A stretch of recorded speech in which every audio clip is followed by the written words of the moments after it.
Konnichiwa minasan. Watashi wa Dan desu. 私はHisameです。 Welcome to Puroresu Nihongo. Learn Japanese with fun pro wrestling focused lessons. So today's episode, we will be learning how to say, what is that, what is this, and what is that over there?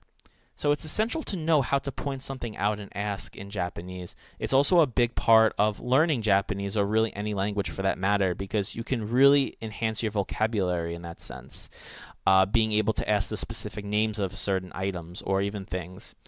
So here we're going to try to pretend that maybe we are at a venue and we are trying to ask about what certain things are at that stand or whatever it is at the venue. Maybe you want to buy something. So the next phrases that we are going to be learning and keywords are going to be very handy for shopping and also just learning anything new with Japanese. So our first phrase here is Corre and also kono. So Corre and kono, you can use it in a sentence such as Corre wa nan desu ka or kono wa nan desu ka? Yeah. You must always be very careful when you're using Corre and kono to know what context that you use them in. Corre is basically, what, as is sono, but. Corre, would refer to, something like an inanimate object. Perhaps you could point to, I don't know, to, a T-shirt, a bus, a pen, whatever.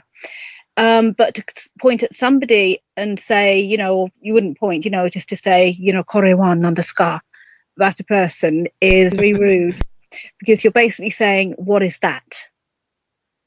So what you have to say when you want to know, who somebody is that you would say, sono wa nan desu ka? Yeah. So it's always important that you, obviously, with the different levels of, something being close to you, something being near to you, something being far away from you, that you always use the correct kore, sono, kare, and so on and so on.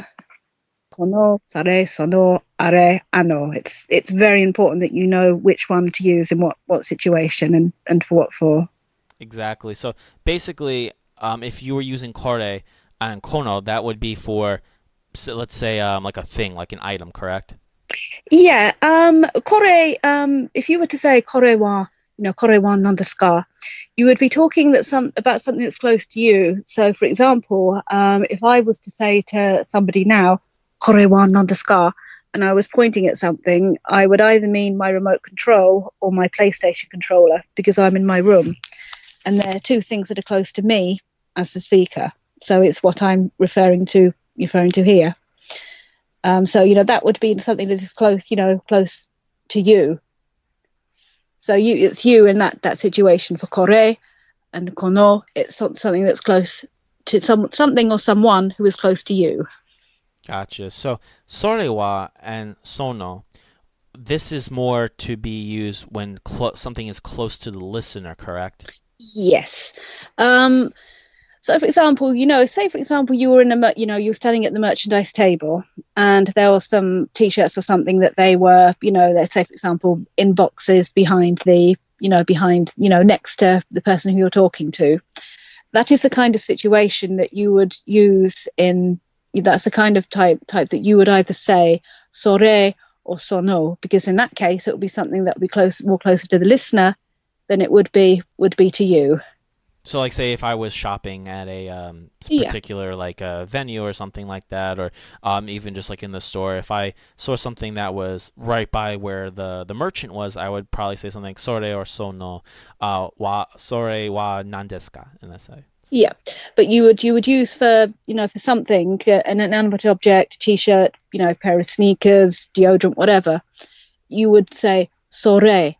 But obviously, if you wanted to know who somebody was who was standing close to the listener, say it's a wrestler signing autographs, you'd say, sono wa nan desu ka. Gotcha. So if something was really far away from the listener, you would use are or ano, and yeah. So you would say are wa nan desu ka. Nan desu ka. For example, as I sit here speaking, my cat is sitting on the landing. She's not near you as the listener. For example, perhaps I would say, are wa nan desu ka. What is that? Or if she was a person, I would say, ano wa nan desu ka. It's something that's not close to both of you.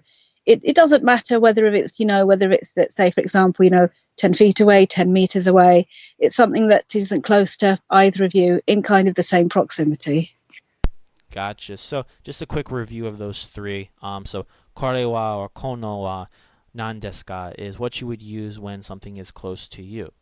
Sore wa or sono wa nan desu ka is something that you would use when something else is close to the listener.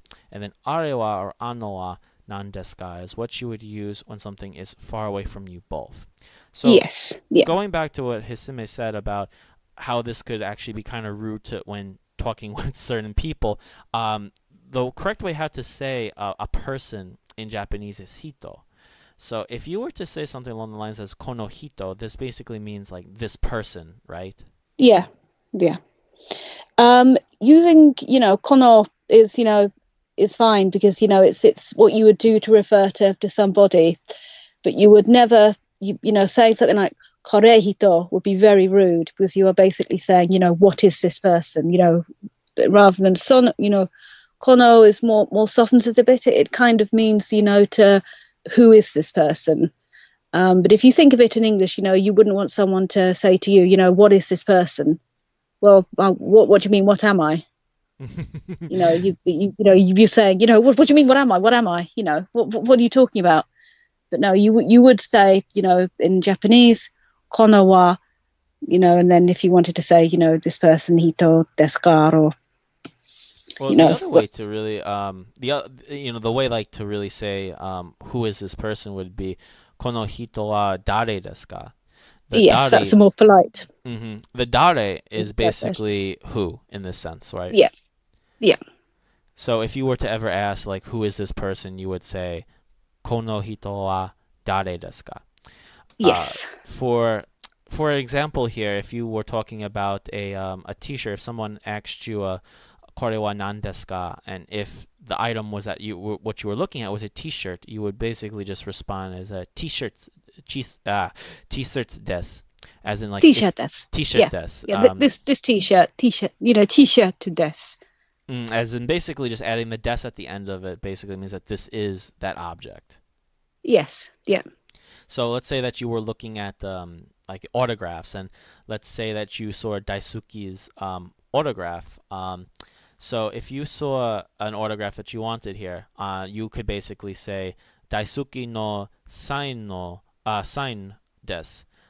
Basically, sign in this sentence here is an autograph, and when something belongs to somebody, it's you would basically say their name and no before that object. So Daisuke no is Daisuke's, sign autograph desu, as in this is Daisuke's autograph. Yeah, it's that's all you would you'd have to say. You don't need to throw in any complicated particles. And also as well, there isn't really the word in Japanese for autograph, so you wouldn't need to change it into anything kanji. So all you really just have to say is just sign, and it's simple. It's simple in that way. Would you say that they would understand the word autograph by chance, or would sign be better? Sign be better because it's more often written in my mind has gone completely dead katakana, and it's just basically just put as just sign. There is a word for autograph, but a lot of people I think they just put sign. It's just easier. Gotcha. So sign is just a lot easier to use. So yes, just a quick recap of our phrases. So kore wa nan desu ka, kono wa nan desu ka, sore wa nan desu ka, sono wa nan desu ka, are wa nan desu ka, ano wa nan desu ka, kono hito wa dare desu ka, T-shirt desu, daisuki no sign desu. So that basically is our key phrases here. Now we're going to move on to our keywords. So our keywords here are kore and kono, which is basically this. Sore and sono, which is also this, but this case here is closer to the listener, as in kono and kore, which is close to the speaker. Are and ano, which is that when it's both far from the speaker and the listener. Then we have nan desu ka, which is what is this or that. in a sense, and hito, which is person. Then we have dare, which is who, Tshirt, which is t-shirt, tore, if you want to use or try to find the toilet, toilet is tore, sign, which is autograph, and also another really handy word here is sumimasen, which means excuse me, or in another case here, sorry. So we're going to do a brief conversation here between me and Hisame. Sumimasen, kore wa nan desu ka? これは大輔の T シャツです。その人は誰ですか？その人は大輔です。ああ、あれは何ですか？あれは大輔のサインです。そうですか。Okay, so that basically concludes our brief conversation. So let's break this down line by line. Sumimasen, kore wa nan desu ka? This basically translates into, excuse me, what is this? So, このは大輔 T シャツです。You're basically saying that, you're basically explaining this is a T-shirt that belongs to Daisuke. And of course, you are using the Corre because obviously it is an inanimate object, which you would mean that you wouldn't need to use, anything else to say that, this is a living thing. So, Corre is absolutely fine. So, Corre wa Daisuke no T-shirt desu. Des, of course, at the end meaning this. And the no particle, of course, as we know, is a kind of apostrophe S, which indicates that the T-shirt is Daisuke's. It might not physically belong to him, but obviously the T-shirt is of him or about him, so therefore it's a kind of ownership. Sono hito wa dare desu ka? This essentially means, who is this person? So when you're saying sono, you're basically saying this. Say if that person is closer to the listener. This could also be like in the form of even like a photo, in a sense, or even like a statue or something. Anything that resembles like a humanoid person. Dare is who. So in the sense here, when you're asking who is this person as sono hito wa dare desu ka, you could be asking this about like a photograph or a statue of somebody, and then that they should know who you are referencing, and then explain to the person who they are. So その人はDaisuke desu.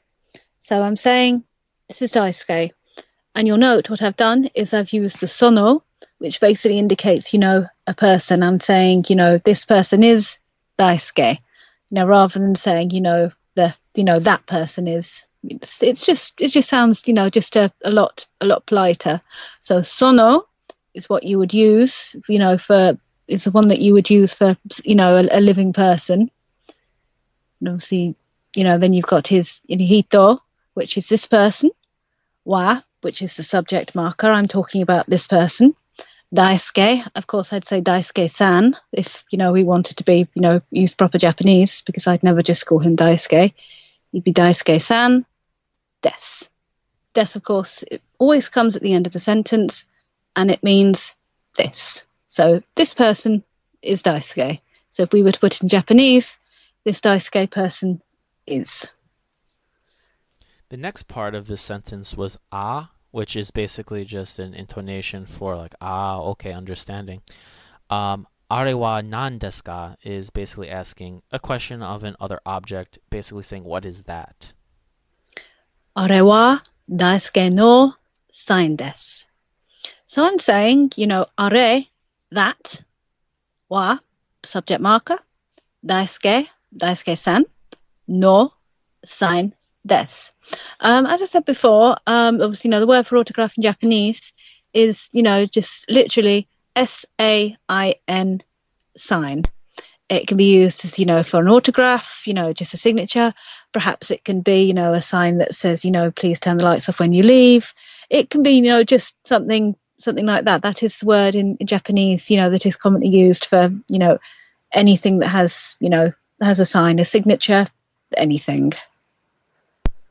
And the last sentence or word here in this conversation was so desu ka. So desu ka basically just is a way how to say like, oh, okay, or oh, really. Perhaps you didn't know who Daisuke was, and or maybe you didn't know what this signature was, and since you found out that this was Daisuke's autograph, you would say like, so desu ka, like, oh, okay, really. Basically just showing that now you understand what that object is. So that basically concludes our brief conversation for this lesson. Before we sign off, we would like to go over a little bit of Japanese etiquette here with Hisame. Yeah. So basically, when you visit Japan, please remember that you are there as an honoured guest. So, as I said in the last episode, it is really up to you how you want to behave. But there are a few, small tips, especially for the traveller or perhaps a wrestler who is going to be visiting Japan. You don't have to be. Also, I'm looking for. Let's say, for example, you don't have to be cruelly towards people, but being polite, being respectful, it always goes a long, long way. So what I do, recommend that people do is that they do actually read up on the etiquette. Obviously, you won't be meeting the emperor or anything like that, so you won't need anything too, let's say, for example, too extreme. But what I would recommend that you do is that you do familiarise yourself with perhaps a few customs. It does help if you do try and perhaps learn how to eat with chopsticks. And it does always help. And I know, this may sound silly. Perhaps you do utilise things like YouTube and you go on it and you just perhaps, have a look at the way people perhaps eat noodles, familiarise yourselves with, what to do at the table. And also as well when meeting people. So that's really, what I would start to say just about the etiquette to begin with. That's good ways to research things.